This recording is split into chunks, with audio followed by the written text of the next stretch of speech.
Hi friends, welcome to my channel. ఇంతకీ ఈ video దేని గురించో మీకు అర్థమైందనుకుంటా. అదేనండి, ఈ మధ్యకాలంలో చాలా కామన్ అయిపోయింది కదా విడాకులు అనేది. చాలామంది సెలబ్రిటీలు కూడా వారి ఇష్టం వచ్చినట్టు డేటింగ్ మరియు విడాకులు తీసుకోవడం వల్ల సోషల్ మీడియా ద్వారా మనలాంటి మిడిల్ క్లాస్పై చాలా ప్రభావం చూపిస్తుందండి. ఇప్పుడు మీరు ఫ్రీగానే ఉంటే మాత్రమే ఈ వీడియో చూడండి, లేకుంటే టైం ఉన్నప్పుడు స్కిప్ చేయకుండా వీడియో చూడండి. అది కూడా ఒంటరిగా, మీ పార్ట్నర్ లేనప్పుడే చూడండి.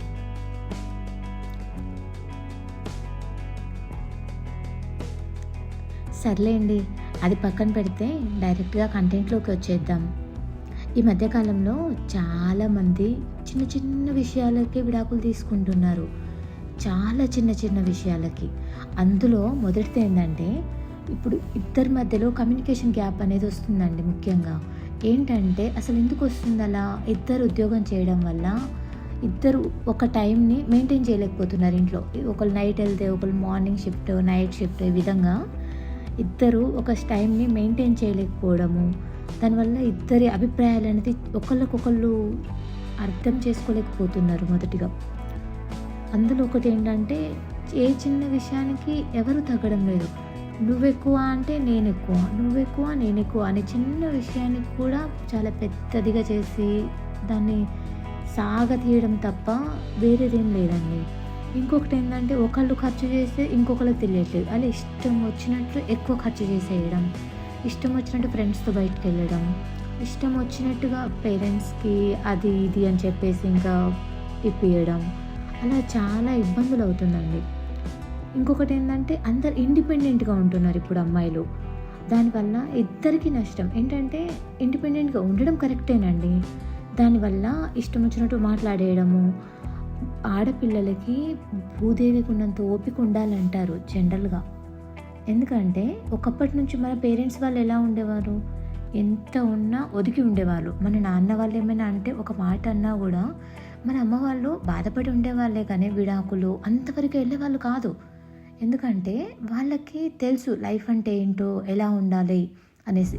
ఇప్పుడున్న కాలంలో అలా లేదండి. చాలా అమ్మాయిలు కూడా అంటే, నేనేమైనా ఉండలేనా, నేనేమైనా బ్రతకలేనా, నేను ఆయన సంపాదించిన దాని మీదే ఉంటున్నానా అన్నట్టుగా వచ్చేస్తున్నారు. అట్లయితే పెళ్లి చేసుకోవడం ఎందుకండి? అంతే కదా. అందులో ఒకటి ఎక్కువ లవ్ మ్యారేజెస్ ఎక్కువ. ఇక్కడ లవ్ మ్యారేజెస్ ఫస్ట్ చేసుకోవడము, పెళ్ళికి ముందు ఉన్నట్టు పెళ్ళి తర్వాత ఏ రోజు ఉండదు. ఎందుకంటే బాధ్యతలు, పిల్లలు అన్నీ వచ్చేస్తాయి. దానివల్ల ప్రేమ ఆటోమేటిక్గా తగ్గిపోతుంది. అది అర్థం చేసుకోవాలి మనం. వాళ్ళు ఎక్కువ టైం గడపట్లేరు అని అనుకుంటే సరిపోదు కదా. మన ఇంటిని ముందుకు తీసుకెళ్ళాలి అంటే వాళ్ళు బయటికి వెళ్ళి పని చేయాలి. కొన్నిసార్లు వాళ్ళకుండే ఇబ్బందులు వాళ్ళకుంటాయి, అందుకే చిరాకు పడతారు. కొన్ని మనము అర్థం చేసుకోవాలి, కొన్ని వాళ్ళు అర్థం చేసుకోవాలి. తప్పు రెండిటి సైడ్ ఉంటేనే విడాకుల దాకా వెళ్తుంది ఎప్పుడైనా. కాబట్టి కొన్ని అర్థం చేసుకోవాలి, కొన్ని టైం ఇవ్వాలి, కొన్ని మనం మార్చుకోవడానికి ట్రై చేయాలి, కొన్ని వాళ్ళని మార్చడానికి ట్రై చేయాలి. కాకపోతే ఇలా బాధ్యతలు, కుటుంబాలు పెరిగిన కొద్దీ వాళ్ళ ఫ్యామిలీని మనం అర్థం చేసుకోవడం స్టార్ట్ చేయాలి. ఎందుకంటే మనం చిన్నప్పటి నుంచి అక్కడ పుట్టి పెరగలేదు కదా. కాబట్టి అందులో ఒకటి ఈ మధ్య చాలా ఒక రొటీన్ ప్రాబ్లం ఏంటంటే, మా అమ్మతో ఇలా మాట్లాడుతున్నావు, మా చెల్లితో అలా మాట్లాడుతున్నావు అలా అంటున్నారు. అలా కాదు, అసలు ఎందుకు ఈ ప్రాబ్లం స్టార్ట్ అయింది, 2 సైడ్స్ నుండి క్లారిఫై చేసే విధంగా లేరండి. ఎందుకంటే ఈ మధ్యకాలంలో ఎవరికీ అంత ఓపిక లేదు, వినే అంత ఓపిక లేదు. ఏదైనా చివరికి ఇంకా ఇదంతా నా వల్ల కాదు, విడాకులు తీసుకోవడమే బెటర్ అన్నట్టుగా అయిపోతుంది. అసలుకి ఎవరికి ఓపిక లేకుండా పోతుంది అసలుకి. అందుకటి అమ్మాయిలు చిన్నప్పటి నుంచి ఆ పేరెంట్స్ పెంపకం కూడా అలానే ఉంటుంది. నీ అంతటా నువ్వు ఇండిపెండెంట్గా ఉండాలి అనేసి పెంచుతున్నారు. కాకపోతే లైఫ్ని డ్యామేజ్ చేసుకోవాలని కాదు కదా. కలిసి ఉండాలి, కలిసి సంపాదించాలి, కలిసి మెలిసి ఉండాలి జీవితాంతం అన్నట్టుగా వాళ్ళు పెళ్లి చేస్తారు. నువ్వేదో ఇండిపెండెంట్గా ఉండిపోవాలి అనుకుంటే పెళ్లి చేయరు కదా పేరెంట్స్. అందులో ఒకటి ఈ మధ్యలో ఇష్టం వచ్చినట్టు మొబైల్ ఫోన్ చూడడం ఒకటి.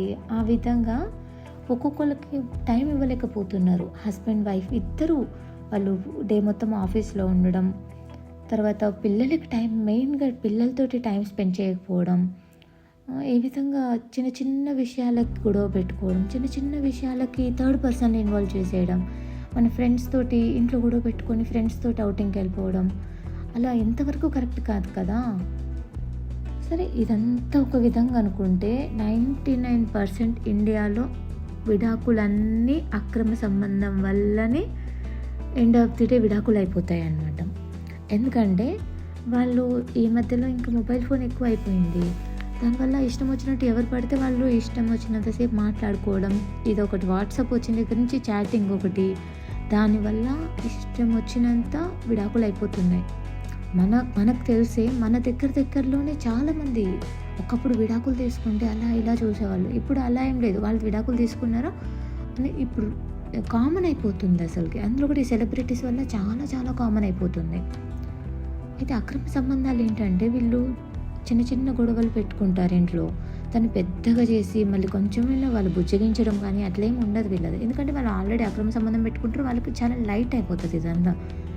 కాబట్టి అలా అక్రమ సంబంధం పెట్టుకున్నా మార్చాలి అనుకున్నంత వరకు మార్చండి. లేదు నేను మారను అనుకుంటే ఇంకా అక్కడి నుంచి ఆ బంధం తెంచుకోవడం చాలా బెటర్. ఎందుకంటే అట్లా ఈరోజు అక్కడ అక్రమ సంబంధం, ఇంకా రేపు ఇంకొక దగ్గర, అట్లా ఒకళ్ళకి మించి ఒకటి అన్నట్టుగా అది ఒక్క దగ్గరతో ఆగిపోదు ఆ ప్రేమ. అందుకోసమని వాళ్ళకి విడాకులు ఇచ్చి వాళ్ళకి దూరంగా ఉండడం చాలా బెటర్ పని. అందుకొకటి పిల్లలు పుట్టక ముందు ఒక విధంగా ఉంటుంది, విడాకుల తర్వాత పిల్లలు పుట్టిన తర్వాత ఇంకొక విధంగా ఉంటుంది. ఎందుకంటే మనం బయటకు వెళ్ళిన తర్వాత విడాకుల తర్వాత సమాజంలోకి వెళ్ళే ముందు ఒక విధంగా చూస్తారు. మన బెస్ట్ ఫ్రెండ్సే మనతోటి కలవడానికి చాలా ఇబ్బందిగా ఫీల్ అవుతారు, అరే ఇలా ఈ విడాకులు అయింది కదా అనేసి. ఎందుకంటే ముందులాగా ఏది ఉండదు మన జీవితంలో. అక్కడికి మన పిల్లల పెంపకంలో కూడా చాలా డిఫరెన్స్ వచ్చేసింది.